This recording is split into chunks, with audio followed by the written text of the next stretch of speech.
এখন থেকে রাশিয়া আমেরিকার দিকে পরমাণু অস্ত্র তাক করতে পারবে এমন ভয়ঙ্কর সিদ্ধান্ত নিয়েছেন রুশ president Vladimir Putin.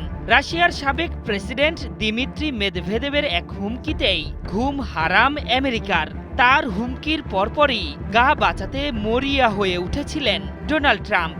I think we're going to have a deal. I can't guarantee that. You know, a deal is a deal. রাশিয়ার কাছাকাছি উপযুক্ত স্থানে দুটি পারমাণবিক সাবমেরিন পাঠিয়ে বোধহয় বড় ভুলই করেছে মার্কিন প্রেসিডেন্ট।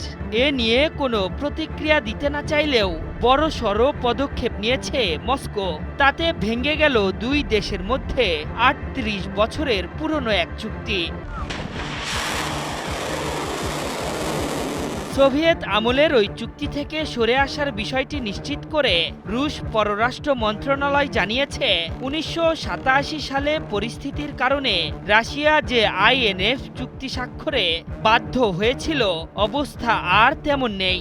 ন্যাটো জোটভুক্ত দেশগুলো রাশিয়ার ভৌগোলিক নিরাপত্তা ও অখণ্ডতার জন্য হুমকি হয়ে উঠেছে।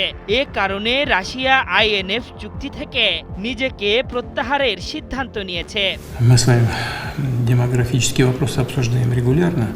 ১৯৮৭ সালে স্বাক্ষরিত দুই দেশের মধ্যে আইএনএফ চুক্তির মূল শর্তই ছিল সোভিয়েত ইউনিয়ন এবং আমেরিকার কখনো পরস্পরের দিকে তাক করে পরমাণু অস্ত্র মোতায়েন করবে না। কিন্তু সম্প্রতি এই শর্ত ভেঙেছেন মার্কিন প্রেসিডেন্ট। চলতি আগস্টের শুরুতেই ট্রাম্প জানান তিনি রাশিয়ার কাছাকাছি উপযুক্ত স্থানে দুটি পরমাণু অস্ত্রবাহী সাবমেরিন মোতায়েনের নির্দেশ দিয়েছেন। তবে সাবমেরিন দুটি পারমাণবিক অস্ত্র বহন করছে কিনা সে বিষয়ে কোনো তথ্য দেননি ট্রাম্প। এদিকে ট্রাম্পের পদক্ষেপ মোটেও আমলে নিচ্ছে না মস্কো। এক আনুষ্ঠানিক বিবৃতিতে ক্রেমলিন মুখপাত্র দিমিত্রি পেসকভ বলেছেন, পারমাণবিক অস্ত্র সংক্রান্ত যে কোনো বক্তব্য খুবই সংবেদনশীল, তাই এটি নিয়ে সবাইকে অত্যন্ত সতর্ক থাকতে হবে। এমনকি অপ্রয়োজনীয় ব্যাপারটি নিয়ে বিবৃতি শুধু উত্তেজনায় বাড়াবে বলেও মন্তব্য করেছেন ক্রেমলিন মুখপাত্র। এর আগে গত জুলাইয়ে ট্রাম্পের বিরুদ্ধে রাশিয়ার সাথে আল্টিমেটাম গেম খেলার অভিযোগ এনেছিলেন দিমিত্রি মেদভেদেব। তিনি বলেছিলেন, প্রতিটি নতুন আল্টিমেটাম একটি হুমকি এবং যুদ্ধের দিকে এক ধাপ অগ্রসর হওয়ার মতো হুঁশিয়ারি উচ্চারণ করেন তিনি।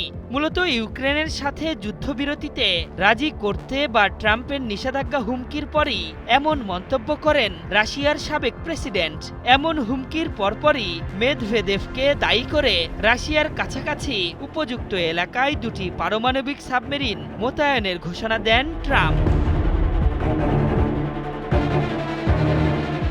এদিকে ইউক্রেন বিষয়ে আলোচনার জন্য খুব শিগগিরই রাশিয়া সফরে যাচ্ছেন ট্রাম্পের বিশেষ দূত স্টিভ উইটকফ। এর আগেও ভ্লাদিমির পুতিনের সঙ্গে এ বিষয়ে একাধিক বৈঠক করেছেন তিনি। তবে যুদ্ধবিরতির ব্যাপারে দৃশ্যমান কোনো অগ্রগতি হয়নি। মস্কো জানিয়েছে তারা উইটকফের সফরকে ইতিবাচক হিসেবেই দেখছে এবং আলোচনার জন্য প্রস্তুত তারা। কিন্তু রাশিয়া মনে করছে ওয়াশিংটনের হুমকি ও নিষেধাজ্ঞার রাজনীতি কোনো শান্তির সমাধান বয়ে আনবে না। আশরাফুল ইসলাম, একাত্তর। Вплоть до того, что пережил покушение.